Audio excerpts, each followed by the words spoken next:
Paulo Brax está na linha, ele que é o executivo do Internacional, e a gente estava falando da estreia do Diego Aguirre, reestreia do Diego Aguirre, justamente contra a Chapecoense, né, que foi o último jogo dele em 2015, e não era uma apreensão ontem, mas uma expectativa, né, de que o Internacional pudesse ter já na Casa Mata. Aqui a gente chama de Casa Mata, Paulo Brax, não sei como é que é em Minas Gerais, mas a gente chama de Casa Mata, mas ter na beira do campo, em especial, o Diego Aguirre.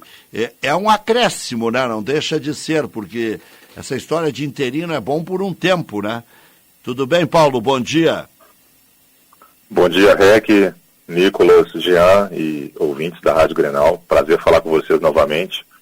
Sem dúvida, a gente ontem, até quase 19 horas, trabalhando intensamente para tentar regularizar o Diego Aguirre no bid da CBF, que é um processo que às vezes demora, até porque era um técnico que não estava aqui no Brasil. Então a gente trabalhou muito nosso setor administrativo também do futebol, e a gente ali dentro do avião, antes um pouco de embarcar, vim aqui para Chapecó, a gente recebe a notícia que conseguimos, né? Então, para nós é um reforço, sim, porque é o nosso treinador, o nosso comandante, e faz toda a diferença ele estar ali na beira do campo, para nós, para os atletas, para ele também, porque eu já acompanhei muitos jogos do treinador na arquibancada, na cadeira, e é difícil para eles, é muito difícil para eles não estar ali na Casa Mata.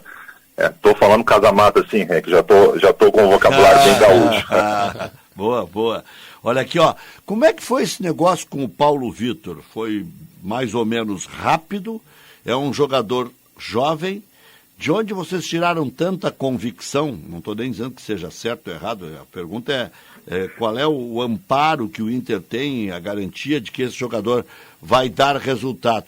E qual efetivamente, não precisa dizer exatamente quanto é que foi, o percentual que o Inter adquiriu e o montante que é especulado é ao total de 6 por 50%, né? Ou é 12 o valor total de 50%? Sem entrar em pormenores, não é bem assim, é parecido com isso. É porque alguns meio que extrapolaram ontem, eu não sei se eles estavam certos ou errados na divulgação do montante investido.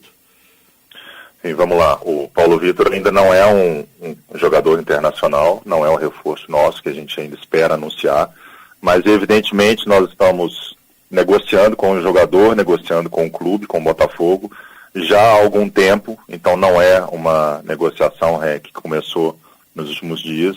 Na verdade, ela já estava há um bom tempo com idas e vindas numa negociação que não foi simples, uma negociação que é complexa, até porque o atleta ele sai do Nova Iguaçu para o Sub-20 do Botafogo. A gente já tem dentro do nosso monitoramento, nosso setor de inteligência, o jogador monitorado e acompanhado dentre vários atletas da cidade, 2001, 2002. Ele vai para o Botafogo e no Botafogo ele estreia no profissional dentro do Campeonato Carioca. A gente acompanha um pouco mais e começa a aprofundar essa análise, essa pesquisa, essa convicção, que é claro que todo atleta tem um risco, mas quanto mais você estuda o jogador e todas as valências dele, todos os indicadores dele, você acaba minimizando dentro do modelo que você quer, dentro do negócio que seja positivo para o clube. E a gente sentou na mesa com o Botafogo já há alguns bons dias, ainda com o atleta iniciando o Campeonato Carioca, iniciando a Série B. E a gente tem tudo para anunciar esse atleta o quanto antes. Em termos de percentual, o percentual que nós vamos se efetivar comprar vai ser de 50% do jogador, e os valores são menores do que estão sendo ventilados na imprensa.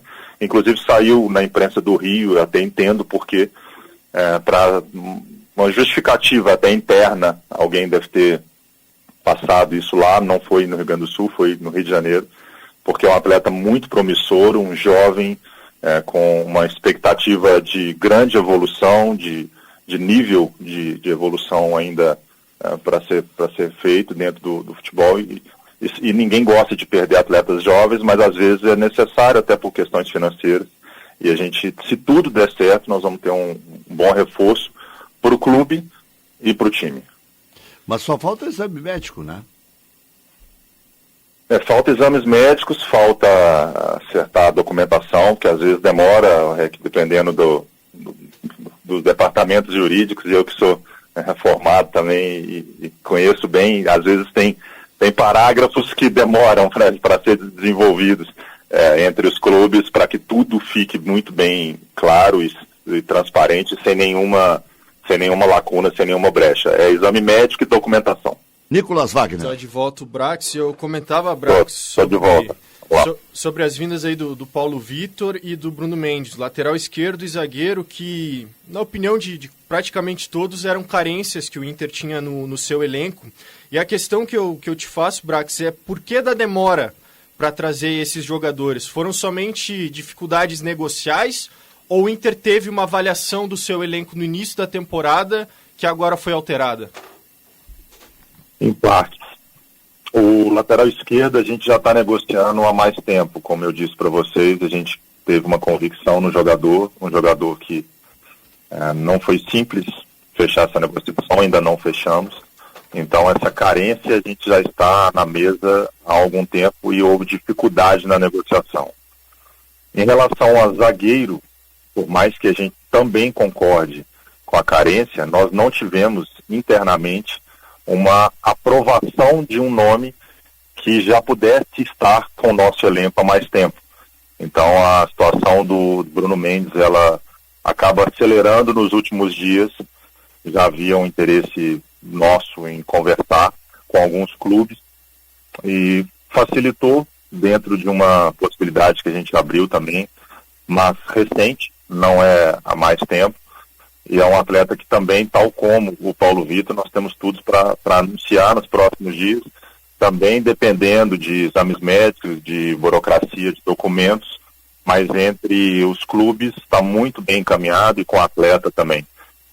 São duas posições que a gente concorda, e precisávamos de atletas para repor ou para compor elenco, para disputar a titularidade, e por razões diversas, entre essas posições, esses atletas estão em vias de chegar somente agora, mas a gente entende que é tempestiva, porque a gente não ia contratar por contratar, e a gente está no início do brasileiro, temos oitavas da Libertadores, temos uma nova comissão técnica, e a gente entende que o momento está sendo adequado. Poderia ter sido um pouco antes, sim, claro, mas não poderia ser depois, então a gente entende que o momento é adequado.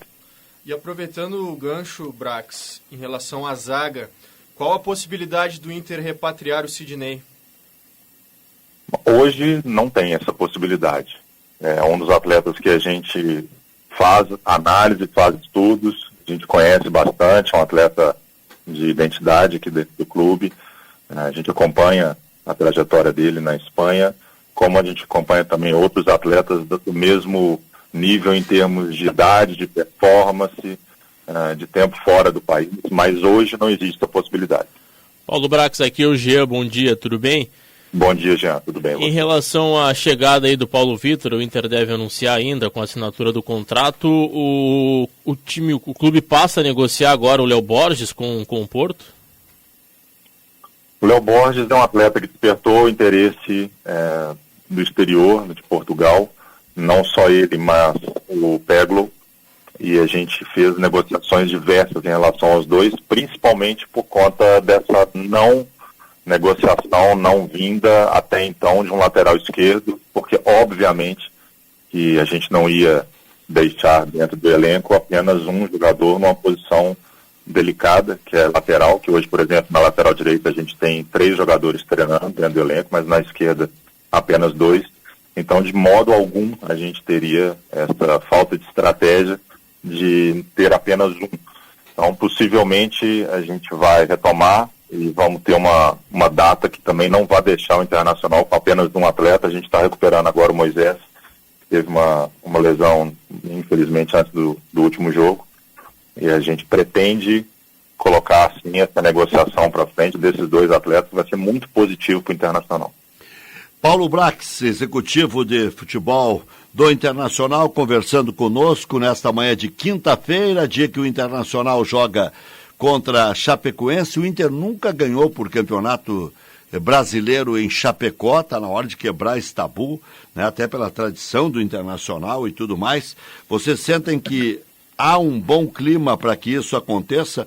E uma outra pergunta que eu quero emendar: sempre se fala que o Internacional, os jogadores têm pouca personalidade, o próprio Galhardo diz que tem que falar mais dentro de campo, o Daniel dizendo que tem que ter alguém que bote a bola para dentro. Como é que está o clima no Internacional e essa outra situação de ter que ter personalidade? Vocês chegaram a pensar em contratar um xerifão, e alguns até dizendo, mas o Paulo Brax conhecia o Messias, como é que não trouxe o Messias para o Internacional? Parece que há um desespero na torcida em ter alguém que se imponha dentro de campo e diga: aqui quem manda somos nós, agora é com mais garra, com mais energia.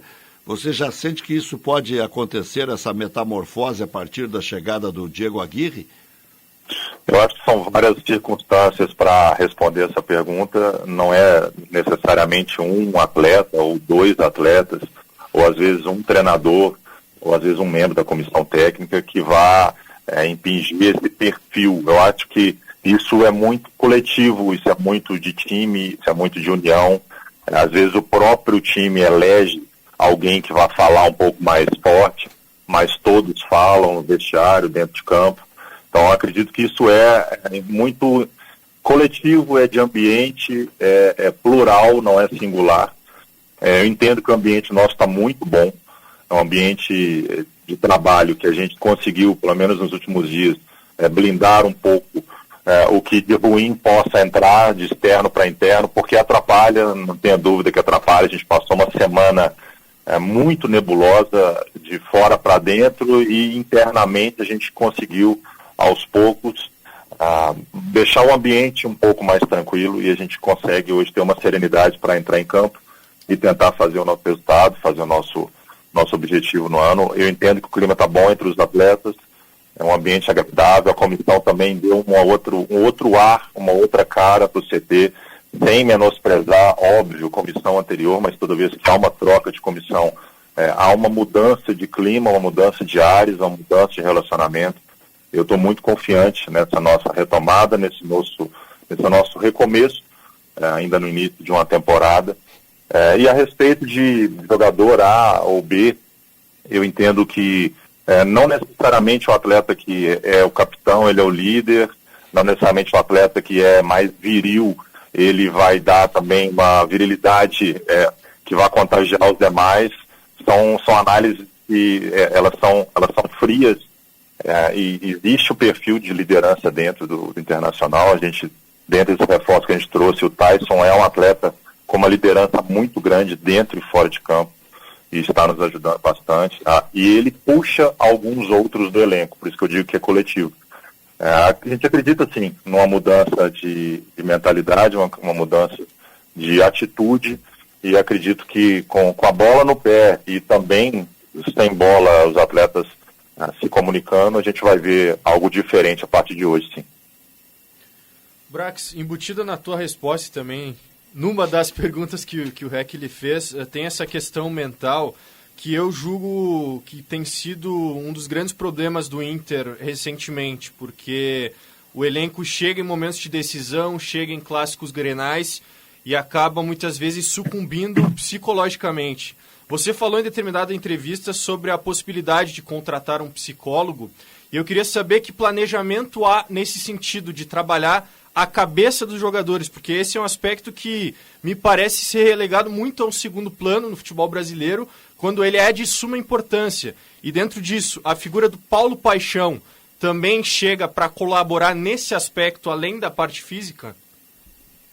Sem dúvida nenhuma. Um dos objetivos nossos ao tentar fazer essa mudança numa coordenação de preparação física também envolve um pouco ambiente, envolve clima, envolve a experiência dele, envolve o conhecimento que ele tem de futebol, não só de treinamento, mas também de jogos, de vestiário. Está nos ajudando bastante, tem total respaldo da comissão técnica, tanto foi anunciado junto. E isso ajuda, sim, mas eu entendo que é uma construção também multidisciplinar, não necessariamente um psicólogo dentro do CT ou dentro de qualquer clube vai fazer mais do que todos juntos fazendo de forma coletiva, de forma inter-relacionado entre as áreas.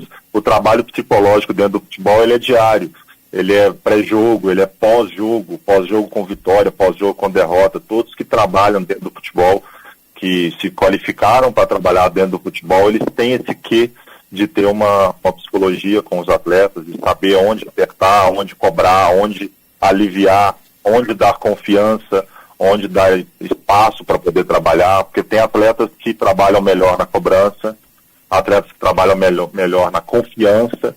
Então esse filtro, ele é do dia a dia.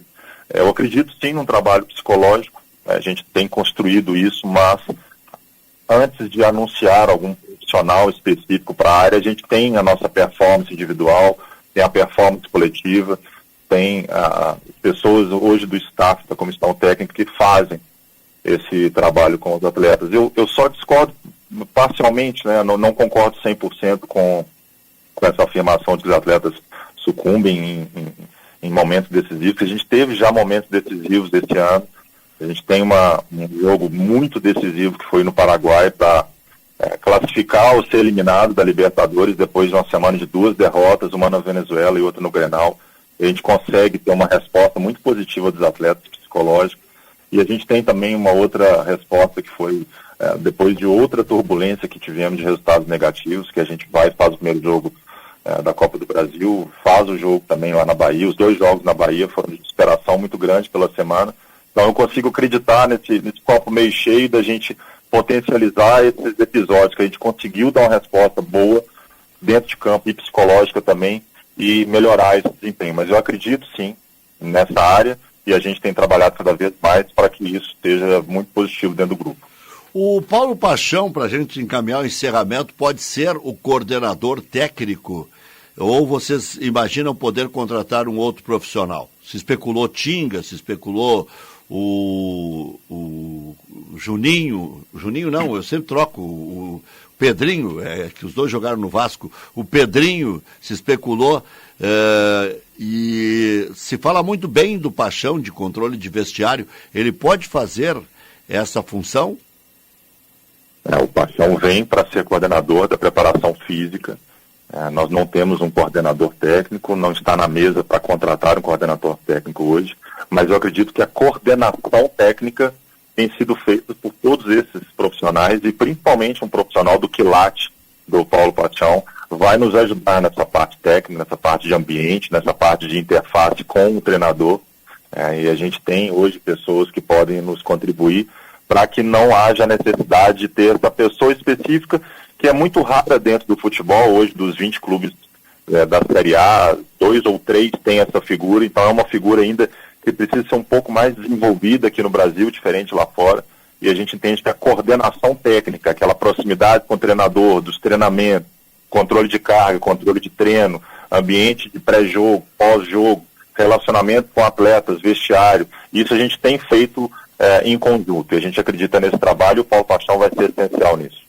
Brax, para fechar da minha parte, o discurso da direção atual é de uma filosofia de futebol propositiva. Mas se a gente for pegar os trabalhos do Diego Aguirre no próprio Inter, vamos lembrar, era um time que pressionava no início das partidas, mas muitas vezes recuava, jogava com linhas baixas e apostava nas transições. No próprio São Paulo ele teve um trabalho nesse sentido também, sem tanta posse de bola. Que elementos fazem você acreditar que o Diego Aguirre é um técnico propositivo e não é uma contradição a direção ter um discurso e contratar um técnico que adotou práticas distintas quando esteve aqui? Não, eu não concordo com ele não ser um técnico que joga com o futebol propositivo. Acho que a gente talvez possa confundir o propositivo com ser extremamente ofensivo o jogo todo, ser vulnerável na defesa, coisa que a gente não pode mais ser. Então a gente analisou os equívocos que nós tivemos da temporada passada para essa e encontramos um treinador, uma comissão técnica que consiga, com esse elenco, voltar a ser protagonistas. E isso é o jogo propositivo, é tentar ser protagonista no jogo, Mas se precisar ser reativo em momento pontual do jogo, vai ser. É um treinador que consegue jogar dessa forma e tem essa leitura. O que a gente precisa é consertar alguns erros, e não é erro de comissão técnica, é erro do clube, e entregar agora para uma nova comissão com um elenco um pouco mais mudado, com a chegada de reforços, mas essencialmente o mesmo elenco, uma equipe que possa brigar para os objetivos grandes da temporada. Eu entendo que a análise que a gente fez do Diego Aguirre, passando pela identidade dele, por conhecer Porto Alegre, por conhecer Rio Grande do Sul, por conhecer o Internacional, por conhecer o calendário do futebol brasileiro, e pelos últimos trabalhos, a gente entende que nós vamos manter a nossa linha de modelo de jogo, de ser propositivo sim, de ter a posse de bola, mas de ser mais vertical, não tão vulnerável na defesa, mas ser mais agudo no ataque. Então a gente vai continuar sendo e tentando ser, claro, protagonista nos jogos. Bancando o chato, Messias, chance zero. Como, desculpa? O Messias do Ceará, chance não, zero. O Messias foi comprar. O Messias é um amigo, o Messias é uma pessoa que, inclusive no último jogo a gente conversou bastante. Ele foi comprado pelo Ceará, tem um contrato longo lá. Futuramente, quem sabe? Então tá. Valeu, um grande abraço. Abraço a todos, obrigado. Boa sorte aí, boa sorte aí. A nós, obrigado.